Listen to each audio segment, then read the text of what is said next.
Episod kedua Jejak Masjid bersama BSN, dan kali ini saya nak bawa anda ke Masjid Jami' Cina Muslim pertama di Selangor. Apa lagi? Jom! Sewaktu saya masuk ke masjid ini, saya merasakan seolah-olah saya berada di luar negara. Dan Masjid Jami' Cina Muslim Kelang ini merupakan satu-satunya masjid yang bercirikan seni bina Cina di Selangor. Masjid ini mempunyai sebuah menara setinggi 18 meter yang dinamakan Cahaya Bulan.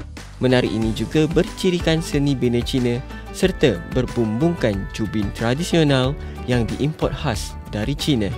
Terdapat juga seni ukiran dan kaligrafi potongan ayat Al-Quran yang diletak pada sekeliling dinding di Dewan Solat ini. Dengan kaligrafi gaya Cina ini menambah lagi keistimewaan buat para jemaah yang berkunjung di masjid ini. Selain berfungsi sebagai tempat ibadat, masjid ini juga menyediakan kemudahan seperti bilik pengajian, bilik mesyuarat, bilik mandi jenazah, perpustakaan, ruang komuniti dan juga kedai cenderamata. Saya pun belilah sedikit cenderamata untuk buat kenang-kenangan.